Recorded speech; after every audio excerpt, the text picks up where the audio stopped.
Здравейте, любители на индийската астрология!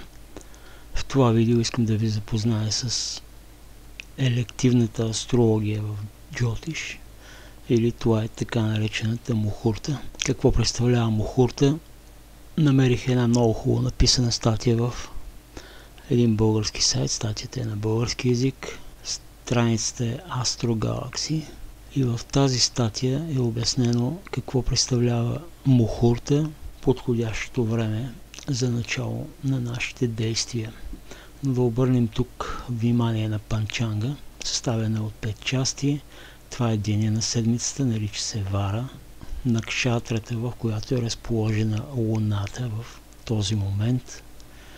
Лунният ден, наречен Титки. Карана, което представлява половин лунен ден или половин Титки. И йога, това е отношението между Слънце и Луна в този момент. По-надолу в статията се описва всеки един от 5 елемента, какво представлява и с характеристиките му. При избор на мухурта, панчанга е от много голямо значение, но не е единствено. Както споменах в началото, страницата се нарича Astro Galaxy и виждаме автор на статията е Лилия Тодорова. Нека им отдадем дължимото внимание. При избора на подходяща мухурта, панчанга, както казах, е единият елемент.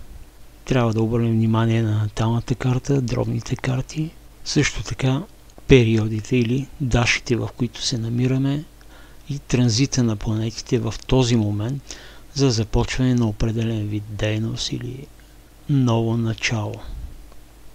Сега ще ви покажа една страница на английски, една страница на руски, в зависимост от това кой език ви е по-удобен да използвате.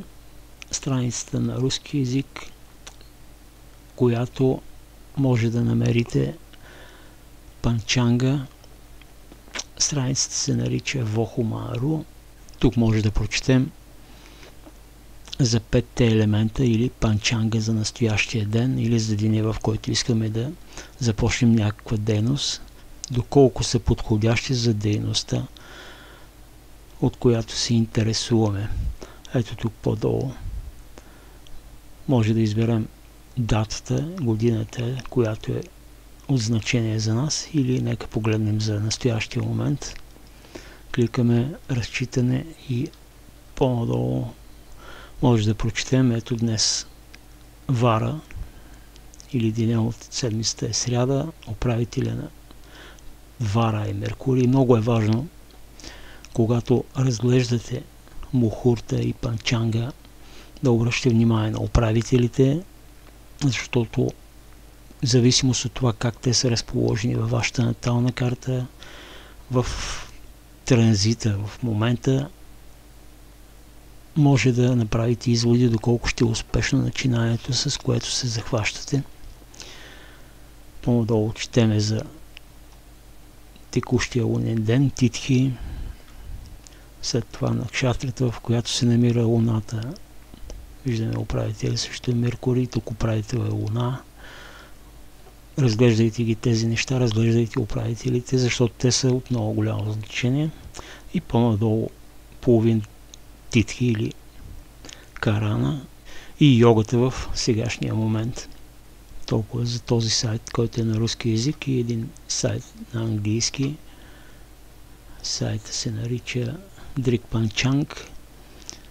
И тук има много информация, свързана с индийската култура, религия, празници, обичаи. Има и доста неща, свързани с Джотиш. Нас ни интересува мухурта и най-вече тези два термина, Шогадия и хора или шубха хора, за да открием отрязъка от време за днешния ден, който е подходящ за започване на някакъв вид дейност. Нека започнем с шубха хора. Ето виждаме днес 14 август 24 година. Денонощието е разделено на часове. Това са дневните часове, започват с изгрева на Слънцето. А тук са нощните часове, които започват с залеза на слънцето и продължават до изгрева на следващия ден, 15 август. Отцветени са в различни цветове. Така по-лесно разбираме кой период, кой час, кой период от време е подходящ за определен вид дейност. В момента се намираме в часа на Венера, управлява се от Венера този час. По-надолу в страницата може да прочетете всеки един час с определен управител, каква дейност може да се извършва, кое е подходящо и кое не е подходящо за този период от време. И другото, на което да обърнем внимание тук, е Шелгадия. Шелгадия нарича се така, защото денонощието е разделено на периоди от време, които съдържат 4 гати в тях. Това е мерна единица за време при индийците. Дневните започват с изгрева на слънцето и нощните от залеза на слънцето до изгрева на слънцето на следващия ден. Денонощието при индийците започва от изгрева на слънцето и продължава до изгрева на слънцето на следващия ден. Това е едно денонощие. С зелено отново са отцветени добрите периоди, а с червено тези, които не са толкова ползотворни.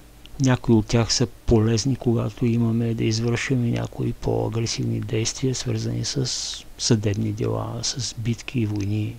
Например, Рога, тук управител е Марс. По-надолу в страницата може да прочетете за всеки един от периодите, какво представлява и за какво може да се използва.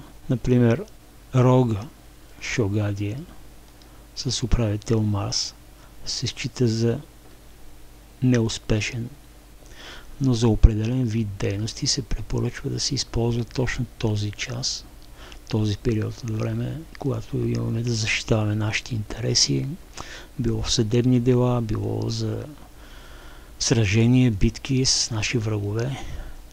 Затова е добре да се запознаете с всеки един отделен период, за какво е подходящ, за какъв вид дейност е подходящ. Тук може да обърнем вниманието на този Раху Кала, който се счита за най-вреден период. В определени части в Южна Индия е на голямо уважение този Раху Кала. Избягват да започват всякакви ползотворни дейности, изобщо всякакви дейности точно в този час.